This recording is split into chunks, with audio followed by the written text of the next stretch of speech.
Down to earth में आपका स्वागत है। हमारे साथ हैं आरटीआई एक्टिविस्ट और कॉमनवेल्थ ह्यूमन राइट इनिशिएटिव से वेंकटेश नायक। वेंकटेश जी, आपका बहुत बहुत स्वागत है। धन्यवाद। वेंकटेश जी ने आरटीआई से पीएम किसान सम्मान निधि योजना की लंबी पड़ताल की है। उनकी पड़ताल बताती है कि पीएम किसान निधि से 1364 करोड़ रुपए उन लोगों के खाते में गए हैं जो इसके हकदार नहीं थे। आइए इस पूरे मसले को वेंकटेश जी से समझने की कोशिश करते हैं। वेंकटेश जी, सबसे पहले तो हम ये जानना चाहते हैं कि ये मामला कब से कब तक का है और आरटीआई जो आपने फाइल की थी उससे क्या महत्वपूर्ण जानकारियां सामने आई। अक्टूबर के महीने में यानी तकरीबन 4 महीने बाद, आरटीआई एप्लीकेशन लगाने के 4 महीनों के बाद कृषि मंत्रालय ने जानकारी भेजी, खासतौर पे अपात्र लोगों के बारे में जिनको इस योजना के लाभ मिले हैं। तो मोटा मोटी तौर पे ये पता चल रहा है कि देश भर में सारे राज्य और केंद्र शासित प्रदेशों को मिलाकर केवल पश्चिम बंगाल को छोड़कर, क्योंकि पश्चिम बंगाल ऐसा एक राज्य है जहां पर इस योजना का अमलीकरण नहीं हुआ है, क्योंकि राज्य सरकार ने उसकी अनुमति अभी तक दी नहीं थी। लेकिन अभी अभी सुना है आदरणीय मुख्यमंत्री जी के तरफ से कुछ दिनों पहले कि पश्चिम बंगाल के किसानों को भी इस योजना में शामिल किया जाएगा। तो पश्चिम बंगाल को छोड़कर अगर बाकी आंकड़ों को देखा जाए तो देश भर में 20,48,000 से ज्यादा अपात्र लोगों को इस योजना के लाभ मिले हैं, योजना की शुरुआत से लेकर अभी तक। तो उनमें से 55% से ज्यादा जो लाभार्थी हैं वो इनकम टैक्स यानी आयकर देने वाले लोग हैं। इस योजना के एक्सक्लूजन क्राइटेरिया यानी जिनको इस योजना के तहत बाहर रखा जाना जरूरी है, तो उनमें से आयकर देने वाले व्यक्तियों को बाहर रखा गया है। लेकिन फिर भी 55% से ज्यादा लोगों को इसका लाभ मिला है जो आयकर देने वाले लोग हैं। बाकी 44% से ज्यादा लोग जो हैं वो अपात्र किसान के कैटेगरी में आते हैं। उनमें अलग अलग प्रकार के अपात्रताएं बताई गई हैं योजना के मुताबिक। एक तो है जो संस्थागत जमींदार लोग हैं, मतलब संस्थाएं हैं, इंस्टीट्यूशनल लैंड होल्डर्स, उनको नहीं मिलना चाहिए। पता नहीं उनमें से कितने लोगों को दिया गया है। और जो केंद्र सरकार के या राज्य सरकार के कर्मचारी हैं किसी भी स्तर पर क्लास 4 के अलावा, तो उनको नहीं दिया जाना चाहिए। जिनको सरकारी बैंकों में वो नौकरी कर रहे हैं, ऐसे लोगों को नहीं मिलेगा, भले ही वो उनके नाम से जमीन क्यों ना हो और वो रिकॉर्ड्स के माध्यम से वो किसान क्यों नहीं माने जाते हो। फिर जिनको 10,000 रुपए हर महीने से ज्यादा जो पेंशन मिल रहा है, उन लोगों को भी इस योजना का लाभ नहीं मिलेगा। तो ये सारे चीजें अपात्रता के दायरे में आते हैं। तो ये 44% लोग जो है इन एक्सक्लूजन क्राइटेरिया के दायरे में आते हैं। अलग अलग पता तो डेटा नहीं अवेलेबल है, बस इतना पता है कि 44% इन एलिजिबल क्राइटेरिया।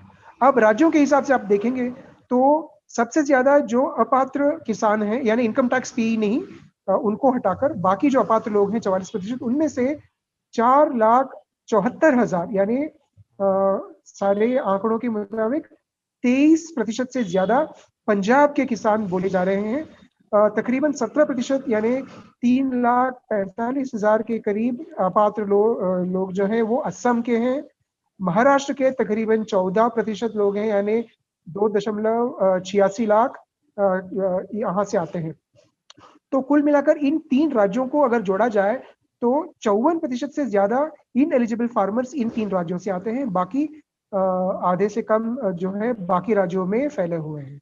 चौथे नंबर पे गुजरात है 8%, यानी 1,64,000 वहां पे हैं। और उत्तर प्रदेश 5वीं संख्या में है, 8% किसान वहां पे अपात्र के दायरे में है। और वहां पे भी 1,64,000 करोड़ से 1,64,000 से ज्यादा किसान वहां पे अपात्र हैं जिनको ये लाभ मिला है। बाकी सारे राज्यों को देखेंगे तो हर राज्य में 1 लाख से कम किसान जो हैं जो इस कैटेगरी में आते हैं। और अगर आप देखेंगे जो इनकम टैक्स यानी आयकर देने वाले जो किसान हैं, तो उनके आंकड़े अगर देखेंगे तो पंजाब नहीं, इस कैटेगरी में महाराष्ट्र सबसे आगे है। यहाँ पर 2,18,000 किसान हैं जो आयकर देने वाले लोग हैं जिनको इस योजना का लाभ मिला है अभी तक। और उसके बाद नंबर आता है उत्तर प्रदेश का, जहां पर 1,63,000 से ज्यादा किसान हैं जिनको ये स्कीम की लाभ मिला है। गुजरात तीसरे नंबर पे है जहां पर 62,000 आयकर देने वाले किसानों को इसका लाभ मिला है। उसके बाद चौथे नंबर है कर्नाटका की, जहां पर 86,000 किसानों को इसका लाभ मिला है। उसके बाद पांचवें नंबर पे 74,000 किसान हैं जो तेलंगाना के हैं। इन 5 राज्यों के आंकड़ों को इकट्ठा करेंगे तो कुल मिलाकर देश भर में 62% लोग जो है इन 5 राज्यों से आते हैं, जो इनकम टैक्स पेई होने के बावजूद जिनको इस योजना का लाभ मिला है। सर, क्या वजह है कि अपात्र लोग कैसे पा गए इतना? मतलब जिसको बताया जाता था कि कभी गलत लोगों के खाते में नहीं जाएगा, सीधा बेनिफिशियरी को मिलेगा। जी बिल्कुल, आपने बिल्कुल सही कहा है। योजना के अमलीकरण में जो चयन की प्रक्रिया है, पंजीकरण की जो प्रक्रिया है, उसमें अच्छी तरह से जांच पड़ताल नहीं हुई है, होमवर्क नहीं हुआ है। देखिए, आरटीआई में जो जानकारी मैंने निकलवाया केवल आंकड़े हैं इसमें, वजह नहीं बताया गया क्योंकि मैंने वजह भी नहीं मांगी। लेकिन मीडिया के जो खबरों से इसे पता चल रहा है वो ये है कि इस योजना के अमलीकरण की तैयारी में बहुत जल्दबाजी की गई थी और ऐसे ऐसे लोगों को पंजीकृत किया गया था जो एक्सक्लूजन क्राइटेरिया में आते हैं, अपात्रता के दायरे में आते हैं, बिना वेरीफाई किए गए। इस योजना के दिशा निर्देशों के मुताबिक पूरे देश में ये बताया गया है कि हर राज्य में 5% जो लाभार्थी हैं केवल उनका ही वेरिफिकेशन किया जाएगा। तो योजना के अमलीकरण में जल्दबाजी की वजह से मुझे लग रहा है कि पर्याप्त रूप में कार्रवाई नहीं की गई देखने के लिए कि जिन्होंने पंजीयन के लिए अपने अपने आवेदन डाले थे तो वो वाकई में पात्र लोग हैं या अपात्र लोग हैं। तो इसकी वजह से इतनी बड़ी मात्रा में अपात्र लोगों को पैसे दिए गए हैं। उनको कुल रकम अगर देखेंगे तो आपने जैसे पहले बताया 1,364 करोड़ से ज्यादा की फंड्स उनको चले गए हैं। और अभी मीडिया की खबरों के माध्यम से पता चल रहा है कि रिकवरी यानी उनसे पैसे की वापस वसूली के बारे में कार्रवाई की जा रही है। तो रिकवरी कितना मुश्किल टास्क है, क्योंकि बहुत बड़े स्केल पे फैला हुआ है देश भर में। जी बिल्कुल, बिल्कुल बिल्कुल, हजारों की संख्या में है, लाखों की संख्या में है। सिक्किम जैसे छोटे राज्य में ज्यादा आसान होगा क्योंकि वहां पर बस एक किसान को जो अपात्र था उसको मिला है। बाकी सारी जगह जैसे मैंने आंकड़े बताए हजारों और लाखों की तादाद में है। देखिए, जी। इसमें एक तो मुश्किल है वसूली की प्रक्रिया भी, क्योंकि इतने सारे अपात्र किसानों को आइडेंटिफाई करना पड़ेगा, फिर उनके खिलाफ कार्रवाई चलानी पड़ेगी। एक तो अपने आप में मुश्किल काम है। उसके अलावा अपने आप में ये पूरी कार्यवाही खुद खर्चीली प्रक्रिया बिल्कुल बिल्कुल सर। होगी, क्योंकि इसमें बहुत सारे सरकारी अधिकारियों को शामिल करना पड़ेगा और मांगने पर अगर किसान वापस देने के लिए तैयार नहीं होता है तो उसके खिलाफ कानूनी कार्रवाई करनी पड़ेगी। और वो किस तरह की कार्रवाई होगी इसके बारे में कहीं पे जिक्र नहीं है। रिकवरी कैसे होगी अगर वो देने के लिए तैयार नहीं है, ये इसके बारे में कहीं पे जिक्र नहीं है। और दूसरी बात ये भी है कि कई सारे मीडिया की खबरों से ये भी पता चल रहा है कि किसान ऐसे भी हैं जिनको ये लाभ मिला है, जिनके पूरे के पूरे फसल या तो नष्ट हो गया अतिवृष्टि की वजह से, जो पिछले साल हुआ था, या फिर जिनको जो मार्केट में जो दाम मिलने चाहिए उनके फसल के लिए, उनके उपज के लिए उतना नहीं मिला, तो काफी तंगी के हाल में है। तो उनके पास जो कई सारे राज्यों में 5-5 किस्त दिए गए, यानी 6,000 रुपए उनको लौटाने के भी हालत में नहीं है, या फिर 10,000 रुपए भी लौटाने की हालत में नहीं है। तो ऐसी स्थिति में कैसे ये सारा संपन्न हो पाएगा वापस? जो करदाता के जेब से जो पैसा गया है इस योजना के अमलीकरण के लिए, वो वापस सरकारी तिजोरी में, खजाने में कैसे वापस पैसा आएगा, इसके बारे में कहीं पे कोई स्पष्टीकरण नहीं है, कोई खुलासा नहीं है। और सरकार जब तक ये आरटीआई फाइल नहीं किया गया था, मानने के लिए तैयार भी नहीं थे कि कितने अपात्र लोगों को दिया गया है और कितना रकम उनको दिया गया है। ये जो पूरा हुआ है, गलत लोगों को पैसा गया है, इसको हम स्कैम कहें, घोटाला कहें या लापरवाही कहें? देखिए, वजह तो लापरवाही है ही कि हम्म। जमीनी स्तर पे इस योजना का अमलीकरण करने के लिए जो जिम्मेदार अधिकारी हैं उन्होंने अपना काम पूरी तरह से अच्छी तरह से संभाला नहीं। अपात्रता के दायरे में आने वाले लोगों को बाहर नहीं रखा गया।